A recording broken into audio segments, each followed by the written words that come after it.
Gracias. A ver, yo tengo yo en 1992 sí, ya estaba, estaba crecidito.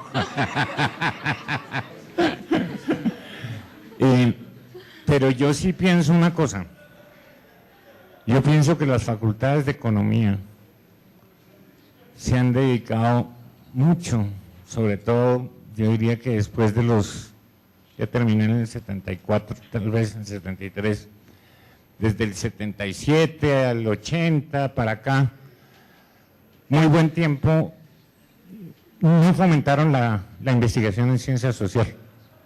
Yo creo que ahí puede haber problemas serios, y si uno mira cuántos investigadores hay en ciencias sociales en el país, no encuentra muchos.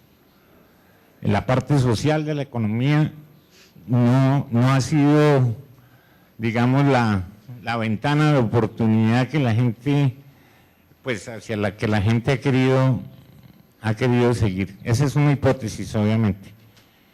En segundo, con respecto a la pregunta de Yamile, estos 5 millones de hectáreas no incluyen, hay dos cosas que voy a precisar ahí.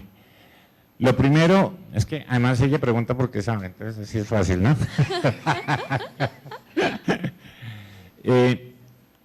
La encuesta fue depurada para evitar sobreestimaciones, y después de mucho analizar se decidió que todas aquellas grupos familiares que reportaban más de 98 hectáreas se excluirían de la muestra para evitar una sobreestimación de las hectáreas. Y lo que sí no tiene en cuenta es las propiedades ni de indígenas ni de afros que pueden haber sido perdidas. ¿Por qué? Porque como la encuesta se le hizo directamente a la gente y esos son territorios colectivos, yo le podía preguntar a una persona usted cuánto perdió, y si te pregunta a ti usted cuánto perdió, me pueden estar dando la misma cifra porque era un territorio colectivo, entonces no queríamos duplicaciones. Esas son las dos razones que yo diría. Y la última de por qué diferimos con la de Ana María, yo creo que ella esa es una de las razones fundamentales. Yo creo que hay otras también. En 4 años ha aumentado el número de tierras, pero el número de desplazados que tú tenías en el 2004, lo llevaste a 2008, pero proyectado. ¿Ahí hiciste un 2008? No, pues fíjate que los números son muy parecidos, son 3 hectáreas por hogar, 55%. No sé, bueno. Lo podemos mirar. Y yo pensaba que podía ser una razón de ese corte, que nosotros sí tratamos de ser terriblemente cuidadosos para evitar sobreestimación en las hectáreas. De pronto hay un punto que es interesante mirar, y es si alguna gente siguió controlando la tierra, ¿sí? Que nosotros no lo estamos incluyendo. Ese puede ser un factor adicional, pero de resto no veo más, pero la diferencia me parece demasiado grande. Yo creo que tenemos que hacer una encuesta conjunta, Ana María. Bien, recogemos algunas preguntas más. Allá atrás había una. No, yo quisiera pues hacer un comentario pues también en forma o en términos de pregunta sobre esa afirmación como tan tajante, digamos, de que a lo largo de la historia de Colombia el tema de la tierra ha tenido una relación muy directa con el conflicto. Yo lo plantearía de la siguiente manera, o sea, uno puede concebir un conflicto de tierras en donde efectivamente un sector social quiere acceder a la tierra concebida como un recurso productivo, concebida como un recurso o un instrumento para generar ingresos e incluso como un recurso para adquirir estatus social y político. Ese conflicto, pues digamos, mal manejado puede desatarse en forma de conflicto armado. Creo que ese es un poco el caso colombiano, digamos en los años 30, posteriormente también en la época de la violencia y un poco después en la costa en los años 70.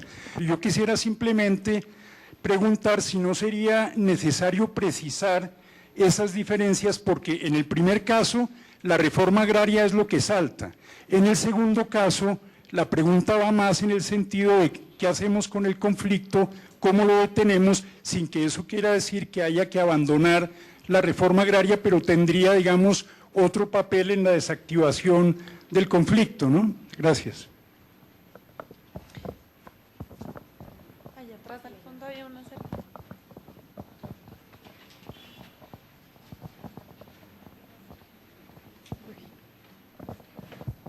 Mi pregunta iba dirigida al profesor Barberi sobre el punto del retorno como forma de reparación y la recuperación de las tierras, y por supuesto que digamos todos entendemos y defendemos el asunto, y la preocupación por la expresión de las personas desplazadas de que no quieren retornar por razones de seguridad.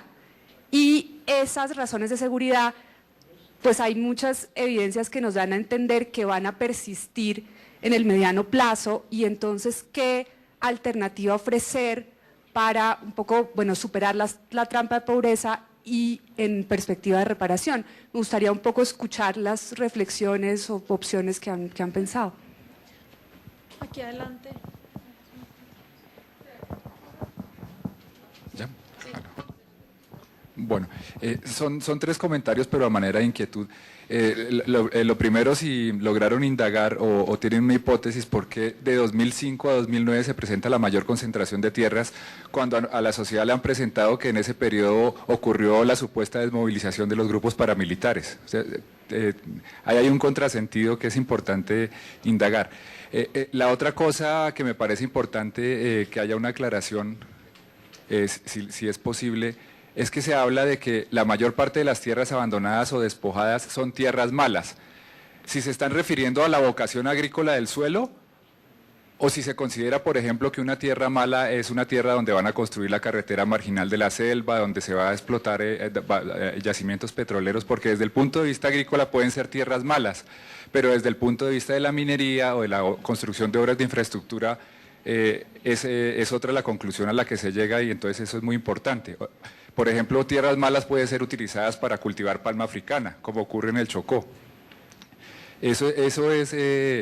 Son las dos primeras inquietudes. Y la tercera, si con esa relación de lo que serían tierras malas desde el punto de vista agrícola, pero en otras zonas son tierras buenas para otros propósitos, se ha podido observar la relación entre ese despojo o ese abandono de tierras y los proyectos, los grandes proyectos de desarrollo que existen, que ya están mapeados en el Plan Vial Nacional o en el proyecto de Colombia Visión 2019, que tiene sobre todo obras de infraestructura en función de la explotación petrolera y de la interconexión eléctrica y de la creación de grandes proyectos viales e hidroviales.